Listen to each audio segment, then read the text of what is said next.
stories of my guests who have taken risks, overcome challenges, and created opportunities. It's time to make the most of your new day.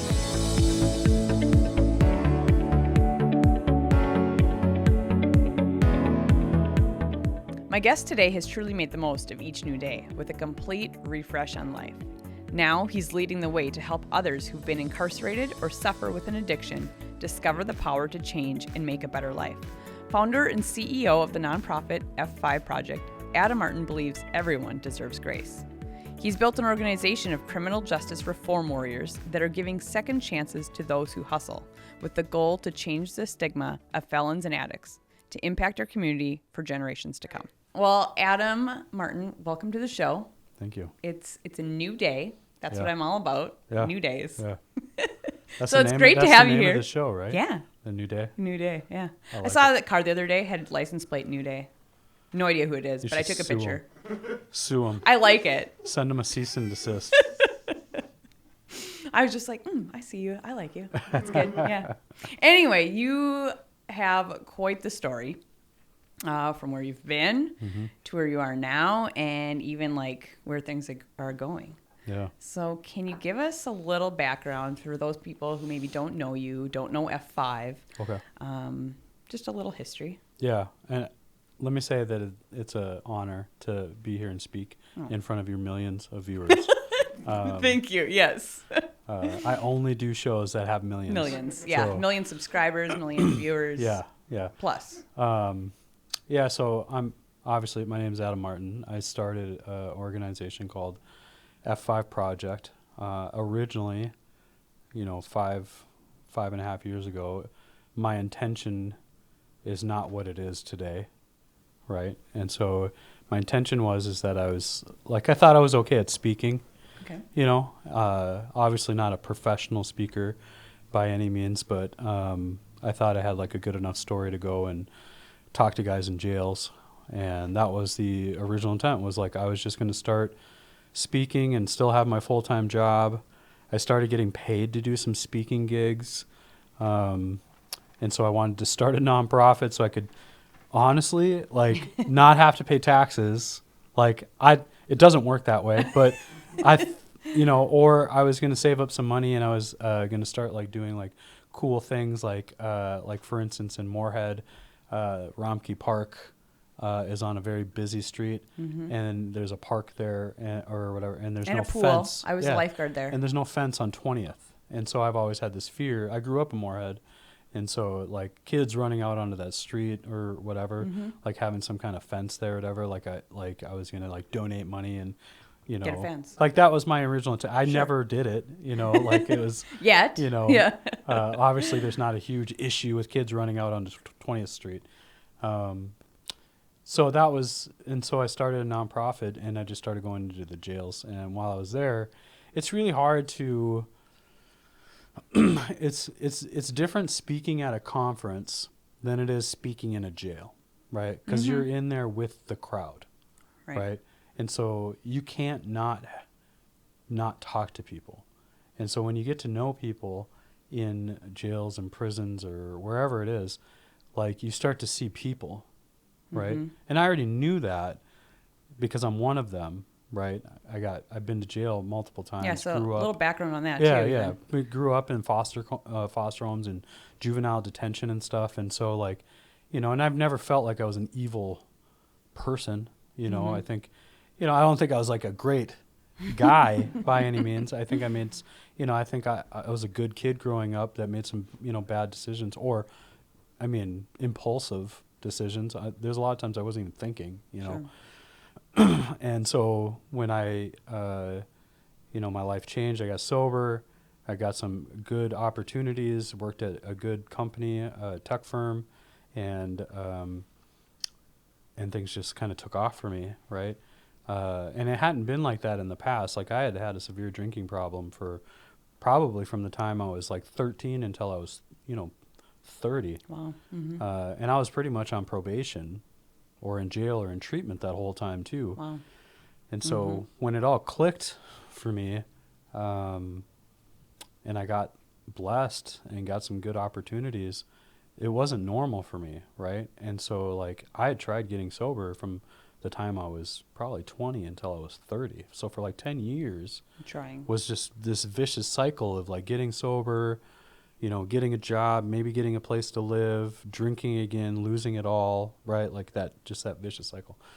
And so when I finally did get sober and I got all these like even better opportunities than normal, I think I was like along the lines of like, man, I don't deserve this. Like if I really got what I deserved, I'd be locked up, right? Like really deep down, if somebody followed me my whole life or all my thoughts, all my actions, I'd probably be locked up for a really long time. If not life, maybe not the death penalty, but for a really long time. Sure. My opinion, most people, if they had someone who knew exactly everything that they've ever done in their life, would probably be serving some time. Sure. Right? Mm-hmm.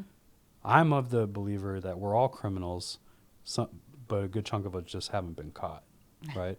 There's just too many laws. There's no way that you can live a whole life and not break a law. Well, we're all sinners for sure, you Well, know. for But sure. so yeah, even you know, take it even a higher yeah. level, you know, because even you know, in Isaiah it says that even our righteous acts are filthy rags before God, right? Because He's so righteous, right? And so it's, you know, you could look at it in any like religious or even spiritual or law, like on the land or whatever. Like we all fall short, and so when I got, you know, what I didn't deserve, which was a good life, it was hard for me not to like try and find ways to pay that forward or go back. So was this like 2016? So I sobered up in 2013. 13. Okay. So I was at High Point for the next few years, and I got a job there without, like, I was literally homeless. Wow. Right? Like I just got my apartment. Like I was like just coming off the streets. Put together a suit with some shoes, shined my shoes with banana peels at the Cenex gas station before I walked over to High Point Networks at their old office, and looked at the cars as I walked in to see, kind of gauge like what kind of level I'm at. And they were all driving really nice trucks and really nice cars, and just kind of level up from what I'm used to. And I'm about to walk in there and do an interview for an outside sales position. And I don't have a car, I don't have a license, I don't have a cell phone. I literally am going to the library to use, you know, email access just to get resumes back and forth and stuff. And I walked in there and they had like 6, 7 people in this interview, right? They knew I was a felon. Okay. They knew that part. They had ran a background before I got there. So I think that's part of why so many people were in the interview. I don't think any of them actually had a conversation with someone they knew was a felon, you know, and how did you get that job opportunity then? I had a buddy who worked there. Okay. Yeah, so he was also. So he could vouch for you. Yeah, right? He was also. He has the same story as I do, but he didn't go into his adult. He didn't get into the adult criminal justice system. Okay. So, like, we connected as like young, like we weren't teenagers. Like we were in our 20s, 22, 23 when we met, and so. But he had stopped that life around that time, so he never accumulated like felonies as an adult. Okay. And so it was easier for him to get into places like this. But we had connected through recovery, and I told him that I had gotten fired from another company. I almost named them. I was about to name the company that fired me. They fired me with good reason. I was like drinking on the job and stuff.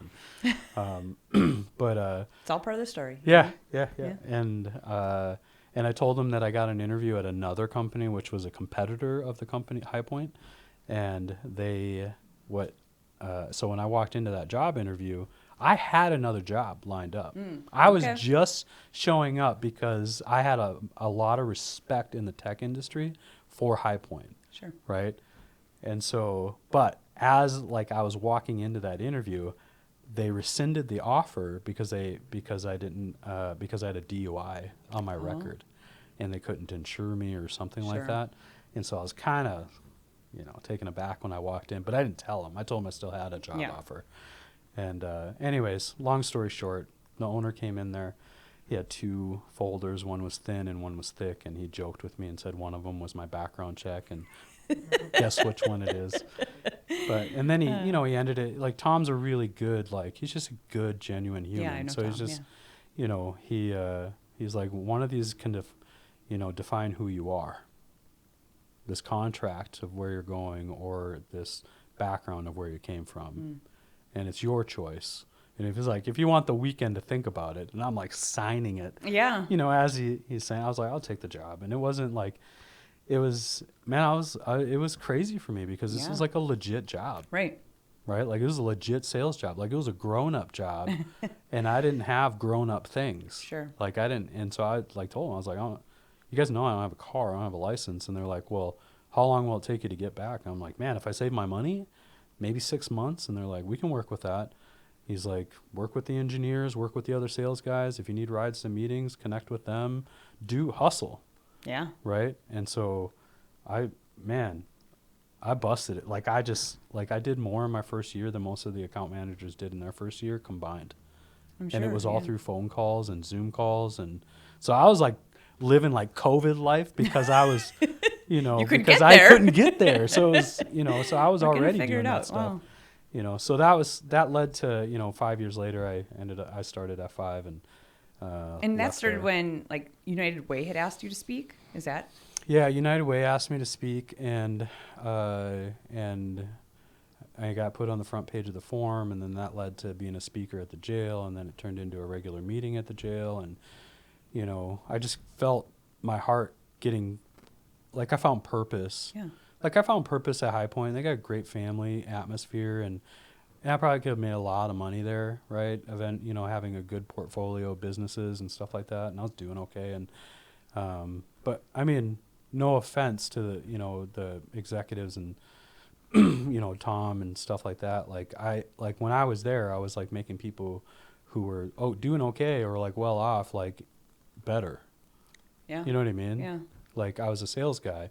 So I got commission and then they got a chunk of it too. So I was like I'm not changing the world here. Sure. Right? Like, yeah, maybe cybersecurity, keeping people safe from hackers and, you know, they're connected to the internet, you know, whatever, right? Like they can store their files. But when I spoke at that event and I told my story, and more of my clients that I had at High Point reached out to me because of loved ones that were struggling with addiction than people reaching out for phones. Like I knew, like I just knew. So like your purpose was more in, or it was there. Yeah. And I went to Tom and I told him, I was like, I'll give you, like in my head, it was a year. I lasted, I think I only lasted 45 days. Wow. Before I left. 45 days. Yeah. And part of it is that I got offered $50,000 to leave and start a nonprofit. What I didn't know is that it was a super corrupt, like, group of people that were never going to give me that money. And I left my job with the intentions of getting that money, and then they disappeared. And like now I'm like, you know, I basically just left my job. I don't have much in savings. Yeah, so you've finally been like, you know, I know you used the word grace. So you've finally been extended this grace and got this job. Yep. A good job. Yep. And now you have like some stability in your life. Yeah. For probably once in a really long time. First time ever. Okay. First time ever. Legitimately, since I left home when I was 18. Wow. And then there's this opportunity that falls through then. Yep. But you didn't let it stop you. No, literally the first opportunity I got for me to leave my job was a false scam. one. Like it was a scam.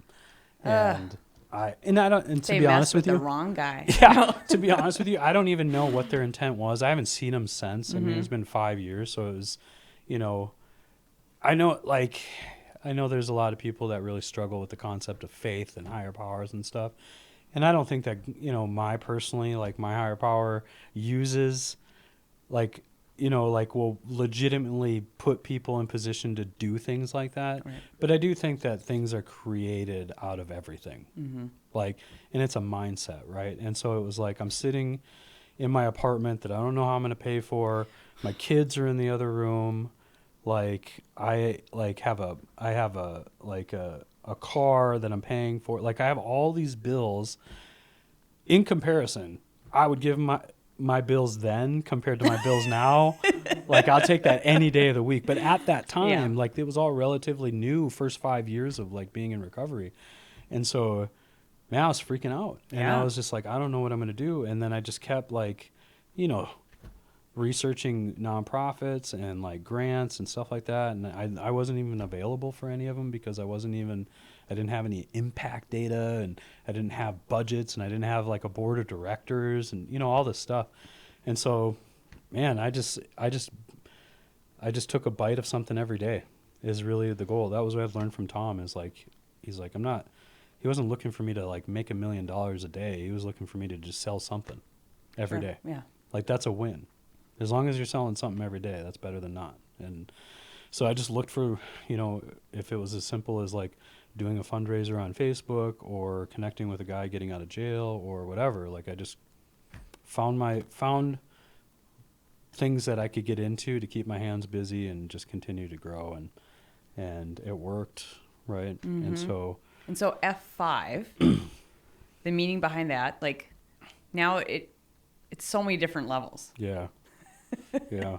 It's originally it was, I mean, for short, it was like felony 5. So I have 5 felonies, and it was my play on like words as to destigmatize, people with felony backgrounds, right? But also as like have you ever played video games and you can switch from beginner to medium to expert? It was I don't think I've ever switched from beginner.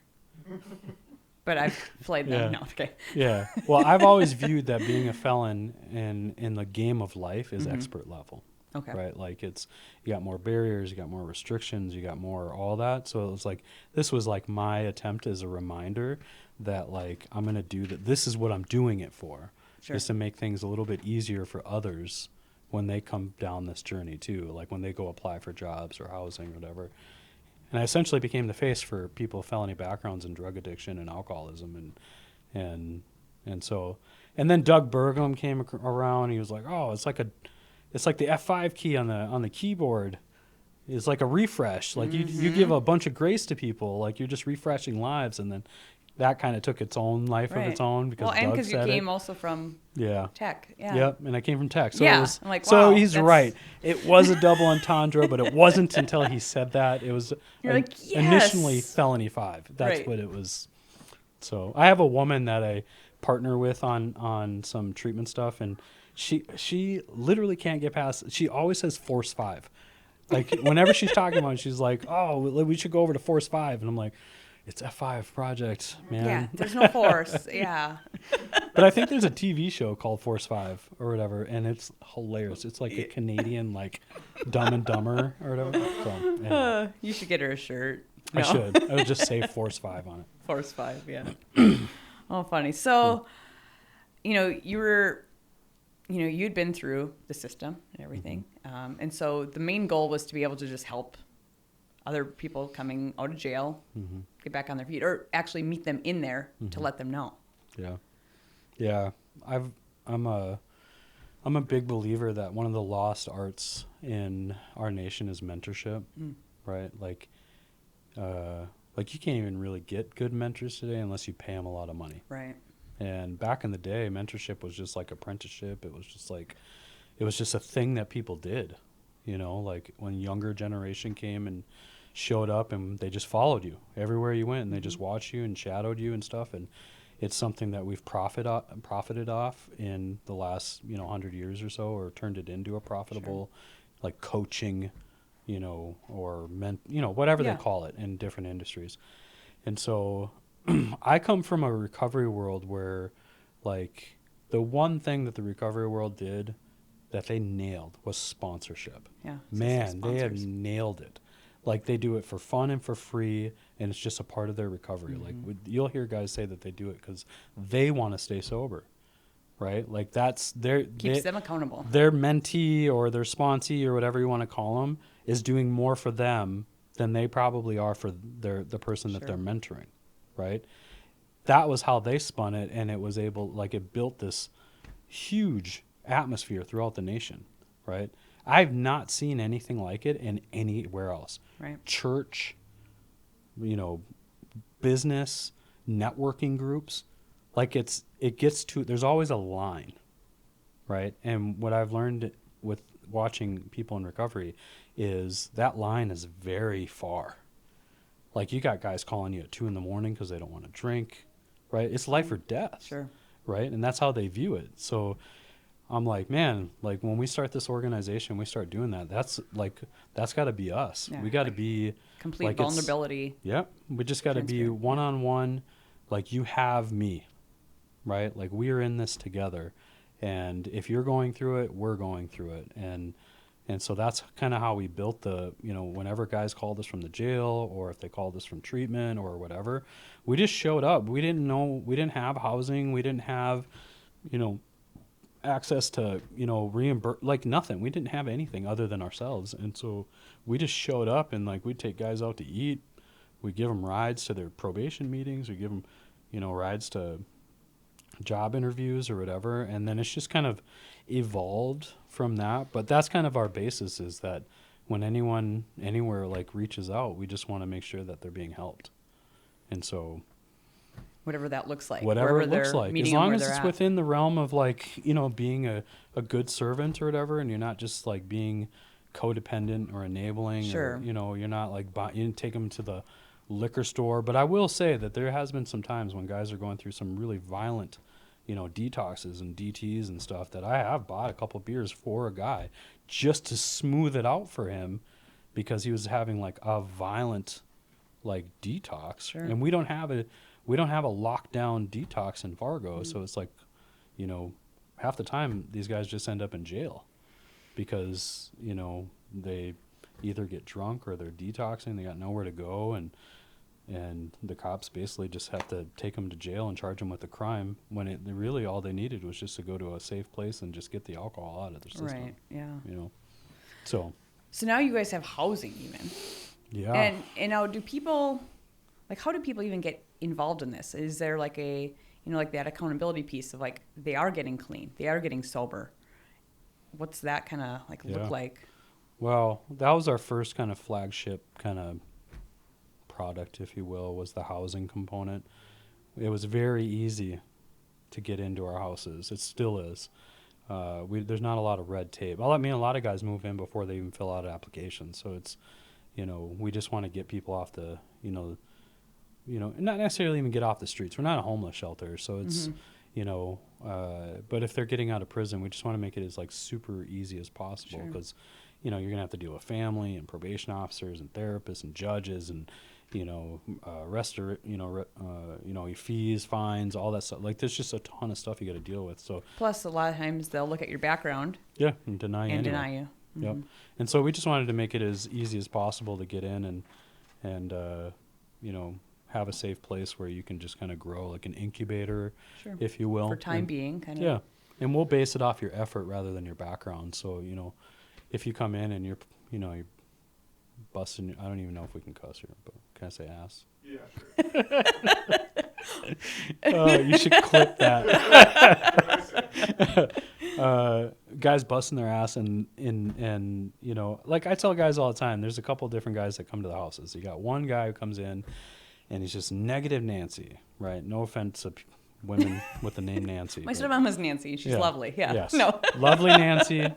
No. Negative. But, yeah. Negative Nancy, and they just negative about everything. The probation officer, the way that the house is, that nobody does the dishes, and man, I can't tell you how much drama is surrounded by dishes. Like it is like whatever, but I get it. It's the same way in my house with, what I mean? Like nobody wants to do the dishes. And so, and he's just negative. And then you get the next guy that comes in, he's super hyper and he's like applying for 20 jobs, and then he gets a job, but then he doesn't show up to it. And then he's probably, meeting with therapists to like get his, medication regulated. And so he's just all over the place. And then, you got this third guy who comes in, and he's probably just like, the only thing that he really ever had an issue with was drinking. Mm-hmm. Like literally everything else is fine. He likes dishes. Like, yeah. He'll, but he has the ability, the chance of turning into one of those other two, if left unchecked, right? And so he's the type of guy that, of the three guys, the first two guys usually go back to jail, and I'll run into him in the jail and I'll ask him like, why are you here? I'm like, I caught a case. Or I did some meth, or ran into an ex-girlfriend. She had a boy or a guy with her, whatever, right? There's always something. And I'll usually tell him, it's like, that was the result. Mm-hmm. right? It was probably because you weren't willing to do the dishes. Like, if you can't do the dishes, you're not going to go to work, right? Like, that's where we're at. Like, that's not like a truth, right? That's not like an absolute. There's probably tons of guys out there that don't do dishes that go to work every day. Right. Yeah. I'm just saying that for, guys like me, like, it's the little things that lead up to the thing that we think is the real reason that we're there, And so the guy number 3 is the guy that understands that, right? He may even relapse while he's in the house. He may even have issues and problems and whatever, right? But he's the one thing that guy can always fall back on is that he's always willing to put in the work, right? Right. And I can work with that. I can work with a guy who's humble and willing to put in the work, no matter what happens. Is that where that hustle comes from? Yeah, hustle. So hustle, like the normal way to say it is hustle hard, right? We say hustle harder because I see a lot of guys give up like 5 minutes before it works. And so there's like just that little oomph. Wait one more day. You've partnered with Midwest Mental Health, and so you guys will have a new facility. Yeah, so we have our old office. So we moved out of our old office because it wasn't big enough, and now we're downtown. I've been told it's the off Main building is what it's called, and so it's like kitty corner from the Holiday on University North in First Avenue. And so our old building used to be like a couple blocks behind, what is that? Dairy Queen on, similar, area downtown. Yeah. And so, we moved out of there, moved into this building, and we've already filled it up. And so then when we did this partnership, we needed more space. And so we rented our old, so we have both those buildings now. Wow. And we just got new floors in there and painted the walls. And yeah, so we launched the treatment services on Monday. And this is like I come from the corporate world, so I like, cool names. So this is like the next generation treatment.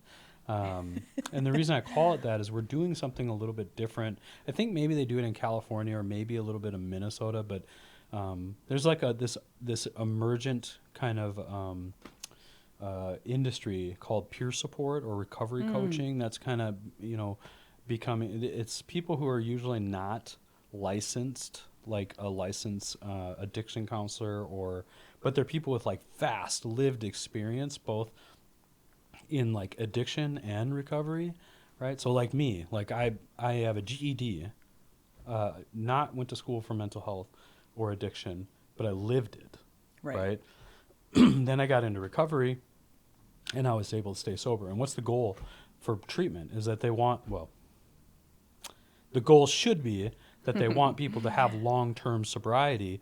And, that's why I went to treatment is because I couldn't stay sober. And so, man, nationally with like prison, we have a 75% recidivism rate, right? Like people, 75% of people that go to prison go back to prison within 3 years. Wow. I can't even tell you what I think that rate is for people who go to treatment. Really? I would venture to guess. 1, they don't collect those statistics for a reason. Okay. 2, I mean, probably because of HIPAA and, stuff like that. But I know guys who have been, to treatment like 15 times, right? Yeah. And if that were a prison, here's a couple points of interest. 1, I think that he got that opportunity because of who he was. If he was a different person in a different world, he'd be going to prison. Okay? He goes to treatment because he has access to insurance, he has access to monies, he has access to whatever. It's like we've lived in a nation a long time where like the healthcare industry is like, you get better service the more money you have. You don't get that in prison. Prison, it doesn't matter how much money you make. You're going to prison, Sure. Right? Unless you're, a legislator or something like that, or a president, or whatever. And so, I bet if we collected those stats, I bet you that we have like probably a 90 to 95% recidivism rate when it comes to treatment. Yeah. Right? And we keep doubling down more money for treatment, right? And I sound like I'm probably cutting my feet from underneath me on this because I'm starting a treatment center, but I think we did it the right way. We built up the peer support function first and have 44, 45 staff across the state Right. that have lived experience that are helping people in the community already. Oh. So it was natural for us to like go up the river, right? Go backwards instead of forward, right? And build out the treatment services, and then kind of have this holistic approach where we have employment navigators, we have housing navigators, we have, you know, people who've gotten their kids back, we have people who were addicted to gambling at one time, we have people who you know, we have partners that are willing to rent to people with felony backgrounds, their own apartments. We got second chance employers. Like, we literally built out the aspect that is probably the most important to a person's recovery than treatment. Right. Because treatment is like 28 days. And then That's you're it, out, yeah. and then you essentially have the rest of your life, right? Why wouldn't we double down the money in that aspect more than treatment, or at least make it comparison, like, or comparable, Right. or whatever. And we don't. We just keep dumping more and more money Into the here. treatment, yeah. And it's because, you know, I'm gonna be honest, like, most of the people who are doing peer support are not well educated, right? And so most of the people who are going to the policy meetings, the legislative hearings and stuff like that are people who are very well educated and work in treatment centers because they can afford to pay them, right? So right, so we have couple different levels here of like, Yep. this all sounds great, but what actually works is Yeah. And Yeah, we have to yeah. stop treating mental health and addiction like it's a hospital. We have to treat it like a community responsibility and a social, like, illness, right? And what we have right now is like a catch and release program and treatment where it's just like we're treating them like they have a broken arm, and once we get the arm bandaged and put in a, you know, like a cast, and then we send them back out, like, with a broken arm, that's fine. There's nothing you really can do with that will heal, until, and yeah. it will heal, you know, but with addiction and mental health, it can't heal by itself. That's an ongoing thing. And if you don't have insurance and you don't have access to funding and whatever, you're just going to have a bigger and bigger homeless population and a bigger crime rate that's going to continue to happen. And so getting tough on crime is literally the worst thing that we can do for victims and for people who are committing those crimes. And then you're running for Cass County Commissioner. Yeah. Did you ever think you'd see your name on a ballot? No, definitely not. So how did that come about? just you know? Man, it's the same as F5, right? Like, when I got into the nonprofit world and I saw that, you know, my experience in the nonprofit world, as a consumer, like, or as a client, is, it was almost like I was tokened, right? Tokenized, Okay. right? Like, I'd be a part of these nonprofits, and they'd be like, hey, we want you to get up at the microphone and tell your story, right? And I tell the story, Sure. and then they get a bunch of donations, and then I just go back to my bunk. You know what I Right, mean? yeah. Like, I was just kind of treated different. I'm not saying all nonprofits are like that. I'm saying that was my experience, and that was part of the reason why you're not going to see a lot of, like, people who speak on behalf of F5 that, like, if they are in the houses, they're being paid to do it, Sure. right? They're not just getting discounts from their program Right. fees. Even that would be more than what, you know, we just did things differently, right? And what I was seeing is that most of the commissioners and legislators and stuff they probably represent the districts that they're from, but they don't represent all of us. And there's a lot of people that are not being heard. Sure. And my, you know, platform, if you will, is that, like, you know, our commissioners and our legislators should be leaders. They should be out in the community, leading the community, and not making decisions behind a desk. Yeah. And, we elected them, right? And I would love to see, and I'm a big proponent of leading by example, right? And then, you know, it might be a little easier for me because I'm already trying to do that stuff, and now I'm, you know, maybe if I get elected, it's just gonna come together. Right. But I think that we're in a place now that we need leaders more than ever. Like, not people just taking By sides. example, right. Yeah. Mm-hmm. Like, Doing the work. you know, most recently we had, you know, a shooting a police involved shooting, right? And it is really separating our community between multiple groups, and everyone's just kind of taking sides, right? Yeah.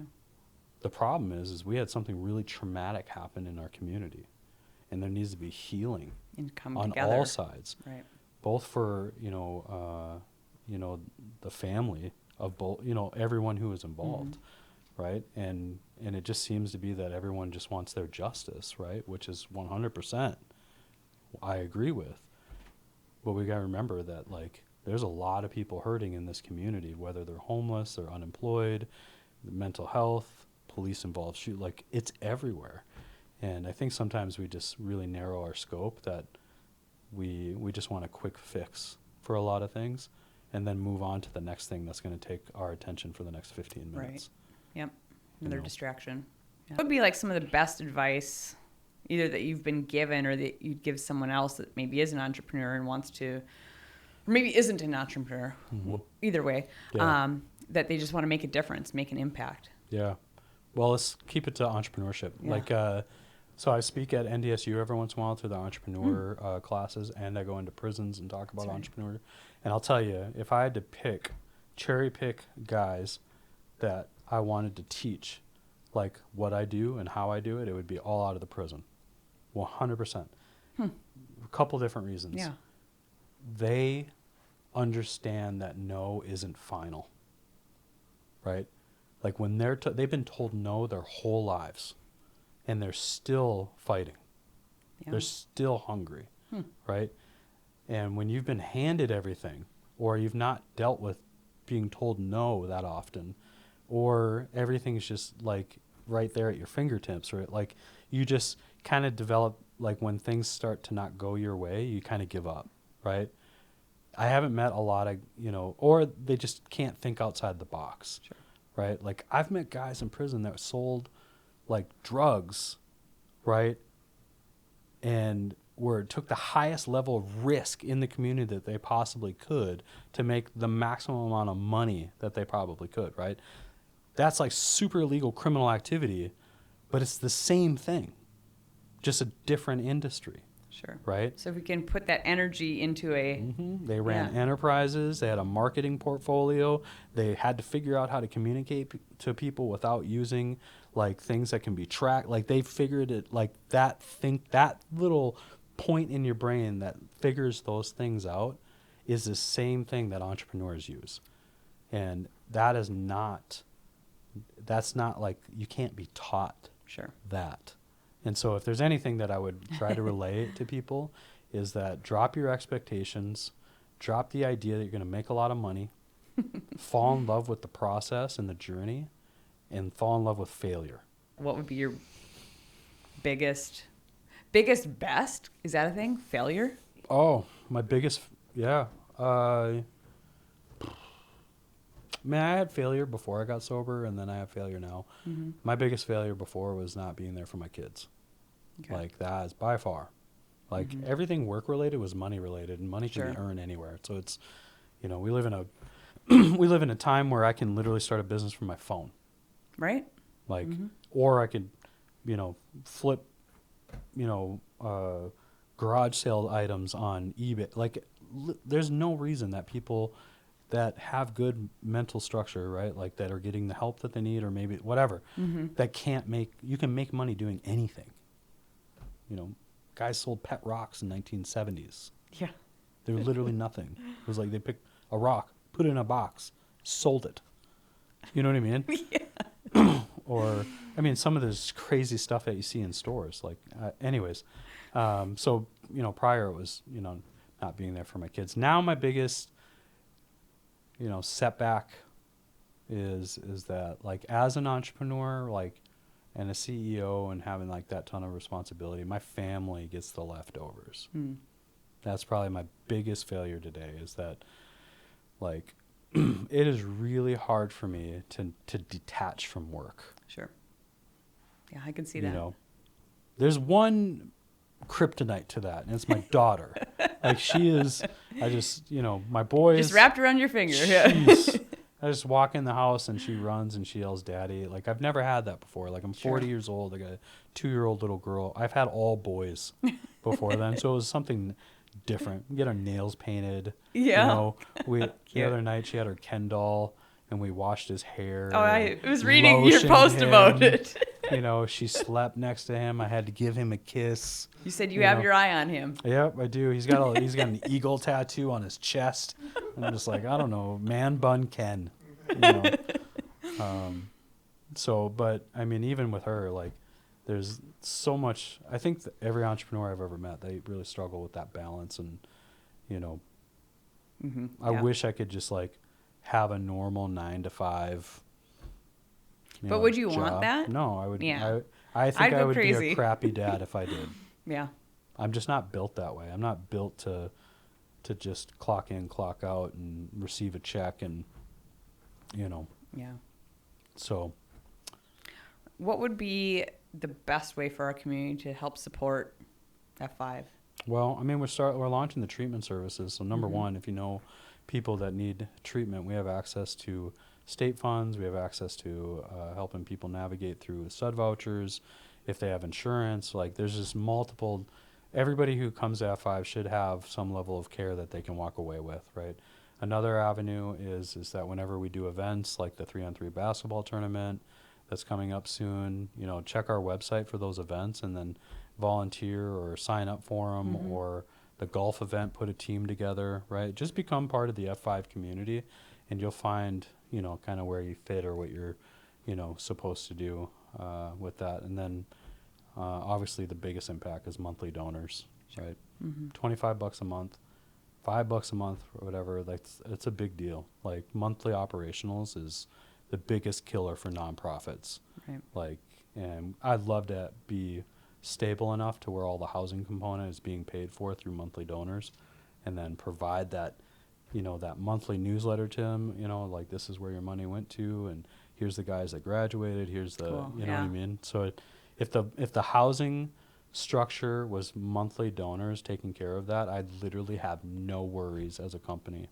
Well, All the huge, other yeah. departments are literally through state contracts and, you know, private donors who make it specific to that department, all taken care of. The housing one is literally our oldest program that we have and still is not paid for. The hardest one, yeah. On a month. It's the hardest one. Housing in North Dakota is literally the most difficult thing to ever get paid for. Okay. Awesome. Well, thank you so much. Thank you for all that you're doing. Thank you for being the change in our Thank you. community. Yeah. And creating other change makers. I came up with that, by the way. No, Yeah. I did. Gandhi did. But, you know. Your name? Yeah. Gandhi, Adam. Yeah, Gandhi and Martin, I, we used to kick it. So. But really appreciate you coming on the podcast, sharing with us your story, what you guys are doing. It's awesome. I love seeing everything you guys are doing.